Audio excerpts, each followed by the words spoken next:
Hey everybody, Dix here coming at you with kind of a late confessional.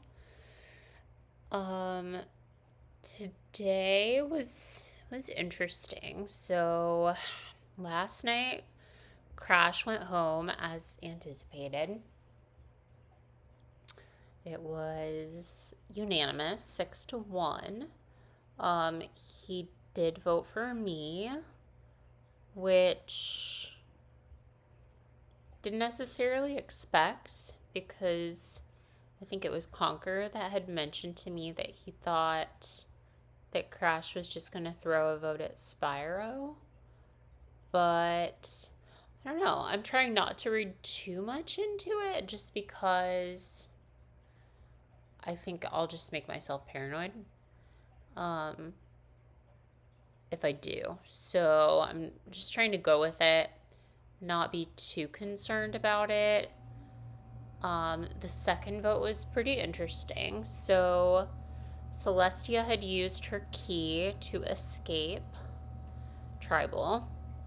So it was 6 people voting, including Carrie, who ended up, spoiler alert, going home. The initial vote tied 3-3. And initially, in my wine induced stupor, I didn't really have the wherewithal to piece together what most likely happened.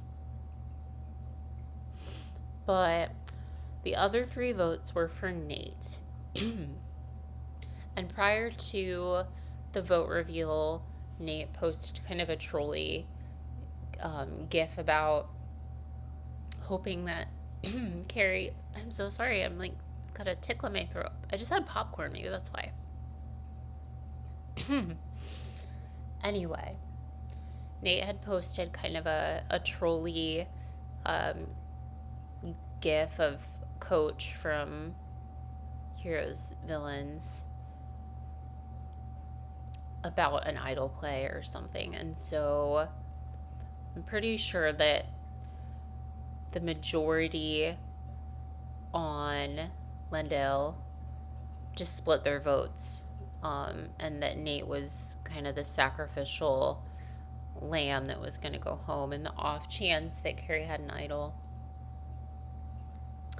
So I'm guessing that it was Daisy, Nate, and probably Geralt that voted for Carrie in the initial vote, and then Evie and Symmetra voted with Carrie, and it was kind of gaggy because Carrie thought she was out when she read the first part of the final vote post.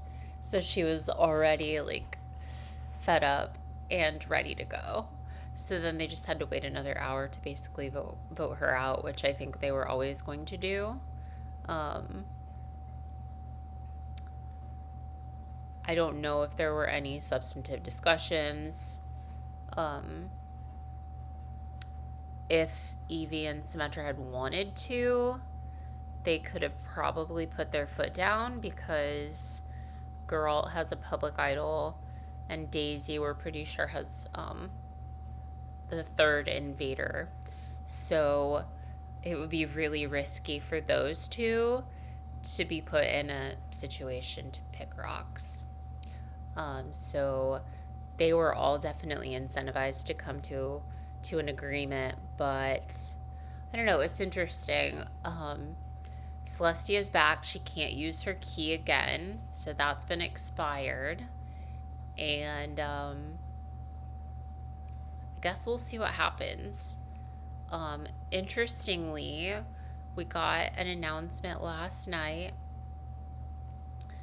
that we would get the challenge posted in the morning, and that there was a hint that something to do with the absorption / tribe dissolve would be announced. So I think there's always initially some fleeting thoughts like, oh my gosh, is it going to be just right up front they're dissolving us between the other 2 tribes? I assumed that it would be us just based on the fact that we're the smallest tribe. And we have the worst placement average out of the two challenges. A strong three, y'all. But no, it wasn't that. So the challenge was announced. It's flood, and it's not even the tribe with the lowest amount of people after this challenge. It's going to be basically the losing tribe. There's only one losing tribe this round. The losing tribe, no matter what, whether it's us or Mogwin or Lendell, will be dissolved. So I have no idea what the dynamics are on Mogwin, but I am a bit concerned for Ochette. But I guess we'll just have to see. For all I know, it could be a situation where she's fine. Maybe Steve brought Leah and Ochette together and they're a Mary 3, and everyone just plans to vote out one of Urbosa, DK, or Mouse next. But I don't know. You never know. So it could definitely be a situation where Ochette's in trouble, where Doomslayer could be in trouble. He and Leah didn't get along the best on original Liurnia. Zero can usually hold his own, but I really don't know with the makeup of this tribe. It's tough to say. So I guess I don't think that they're going to lose this challenge because they're freaks of nature, mutants. But I guess in a perfect world, they would go because I really don't want to be split up from the group that I'm in right now. And I really have concerns that if Lendell goes, that it's going to be Celestia that is voted out of the tribe. Just based on her key play and also her SOS. I was talking to Conquer just about, well, it was funny because when I was lucid this morning, I brought up to Aerith that I thought that it was a vote split last night. And Aerith, I said, maybe I'm being conspiracy brained. And Aerith said, you're not being conspiracy brained. I think that's just the truth. She's so deadpan sometimes. It was funny, but I brought it up to Conquer and he was more like, oh my God, you're so right. Maybe that's a testament to like the schmooze that he can accomplish. But I think he's being legit with me. But anyway, he agreed that the core over there would seemingly appear to be Evie, Symmetra, Geralt, and Daisy. He seemed to kind of want to push the idea that potentially Celestia is a fifth for them. I don't really buy it because if she was, I just don't think she would have needed to waste her key. Obviously, I have a little bit more information than Chonks has, knowing that Celestia sent me an SOS, Doom and I an SOS. But it'll be interesting to see what happens. I'm really, it's so tough because being put in the dissolving position, being the dissolving tribe, puts you at such a disadvantage. So theoretically right now, if we were to lose, it would be Quilava who goes home. And I think that leaves me with the 4 people that I can best just work with going forward. But at minimum, we're probably being split 3. It's probably, see, I don't know if they'll make the tribes even or not. It could theoretically be that 3 of us go to Lendell, 2 of us, or no, 1 of us goes to Mogwen, and then the 5th surviving member of our tribe would be exiled, I guess, or maybe he just does 9 and 10. I don't know. Splits us 3-2. Um, it really matters who I'm with in those groups.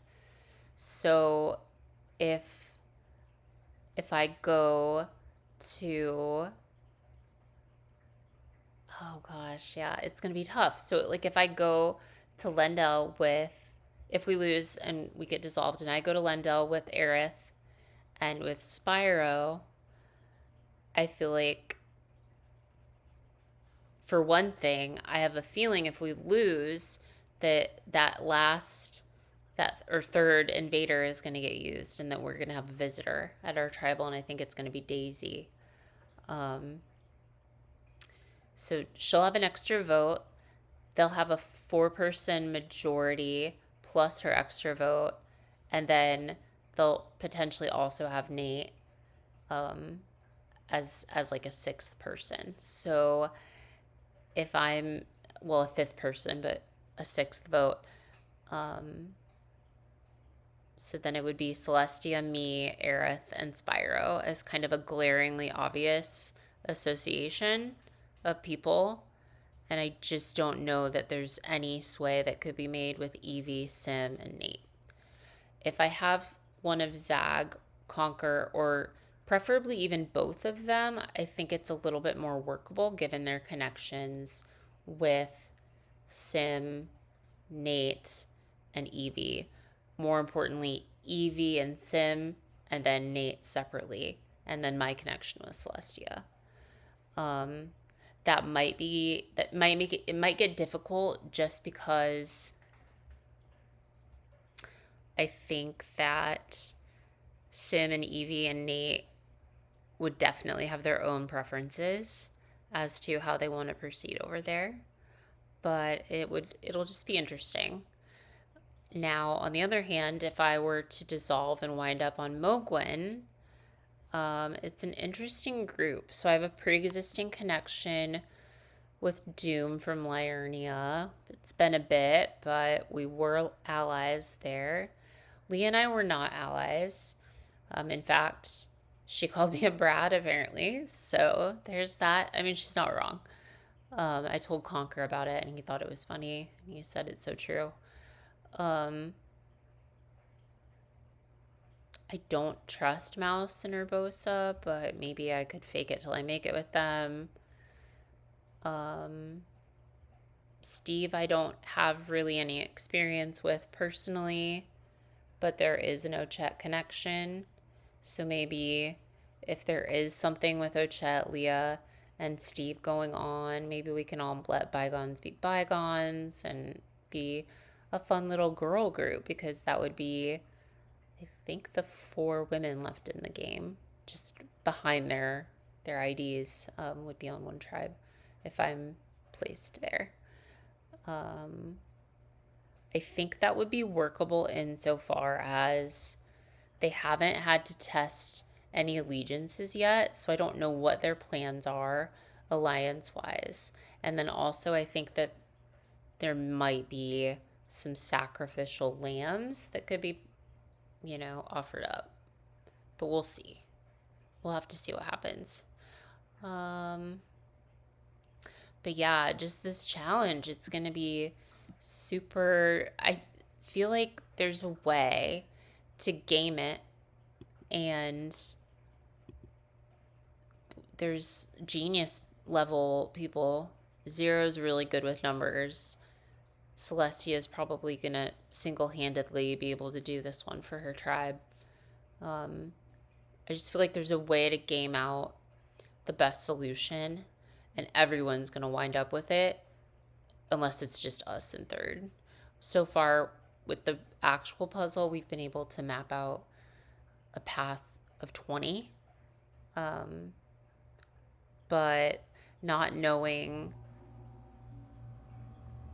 what what the recommended path is, it makes it a lot tougher not being able to utilize the website to do it. Needing to utilize a photo editing app makes it more arduous and tedious. So, it's tough. I feel like 20 may be the lowest possible. Poor Conqueror's been going at it like all day. He finally went to bed. I think you get diminishing returns for certainly at a point. But even if it's lower, I just have a feeling all that's going to do is get us into a tiebreaker position. And then you put Celestia in like 0, or Leo is really fast in the last challenge. I feel like you put one of them on it, and we lose on the tiebreaker. So first we have to get to the tiebreaker, theoretically, and then we have to win it, or at least not be last. And I'm just nervous because it's not going to be me that does that. It's not going to be Zag. It's not going to be Quilava. It's probably not going to be Spyro.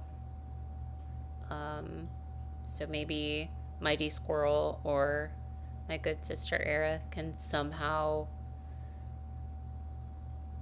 pull through, but it's tough. Thing about Mogwen is that I do know that Ochette is out of the country right now, so they can't just put her on the puzzle, the tiebreaker puzzle. So there is that silver lining, but these people are still so fast, so it's like, what's the point? I feel like we're gonna get. I think I need to just obviously hope for a win or a second place finish here, but expect that I'm gonna be swapped somewhere. And I can't decide as of right now if I want to be on Lendel or Mogwen.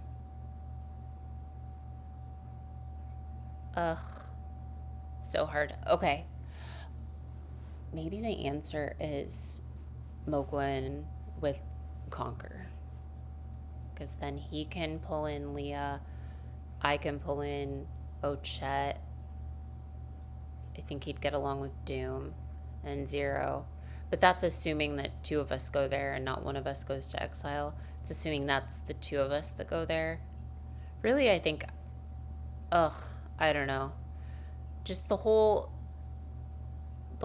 split vote thing on Lendel scares me. I think I would be in more direct peril in that group.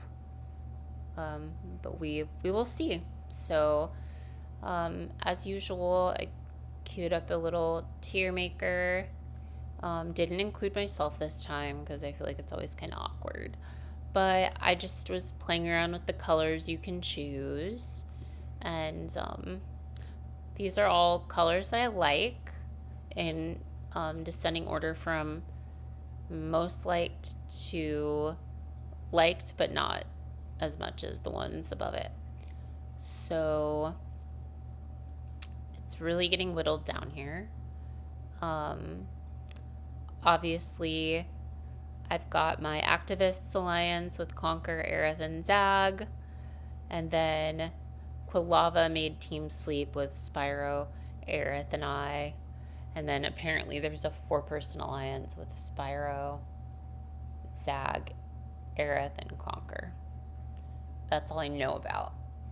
I think that out of the 2 that I'm in, I noticed that the Activists is popping off way more. So I feel really good about that alliance going forward. I would put Zag in this probable purple category right now, but he's verging on pink. The one silver lining about being dissolved after this, regardless of if we win or lose, is that we have an out to vote Quilava. As brutal as that sounds, and as much as I think he's a very sweet person, I think it would be a lot tougher on me to have to go to a vote at 5 here. Just because of it's just so hard to reconcile. I'm working so much closer with Conquer and Zag in this game, but I just love Spyro so much as a person that it would be really hard for me to write his name down. And I feel like Aerith, based on tribal history, would want to stay with him and vote out one of the boys. So all of that is to say, I think at least I don't have to cross that bridge yet. I'm going to also put Spyro in purple. I'm going to put Conquer in pink. Conquer has definitely been an MVP for this challenge. Really, he's just a really smart guy. And he's been able to play around with the sheet that we've been given to work off for this challenge. And I just think that it's fun to, it kind of reminds me of season 3, Zero and I working on whatever the board game immunity challenge was together. We just had a really good time kind of gaming it out and not taking it so seriously, also laughing, but definitely giving it our all. I will put Aerith in pink as well. Drew and I work very well together. It's when we don't work together that we run into problems. So I'm glad that our interests seemingly align here. Like I said, I think that could get sticky later on, but for now, I think that we're both of the same mind that this is the 3 that we want in addition to ourselves to stick around for the long haul. And it's not that we don't want Quilava to stick around, although I do think that Quilava has some relationships with people probably from Altus that he started out with that I don't think he would flip for necessarily, but I definitely know that he and Jay know that Quilava is kind of in a rough spot. So it's tough. I'm going to put Quilava here just because I even like this kind of gold color. So it wouldn't even be a diss to put Quilava down there. But I just feel like I really don't want to vote anyone out. I haven't wanted to vote anyone out on this tribe since the Dry Bones vote. So it's just tough. We'll just have to see what happens. I'm praying for a miracle, but expecting to go to my 6th tribal in a row. So we'll see. I really hope that we can beat 20. I really hope that there's a way for us to see how we can beat 20 moves in the competition. But regardless, I think that the best we can hope for is probably a tiebreaker anyway. So I'm just praying for that. I'm praying we make it there and that we win that tiebreaker somehow, by some sort of miracle. So yeah, this has been kind of a long and rambly one. I'm sorry. Just giving my thoughts, but I'll check back in soon. Dixie out.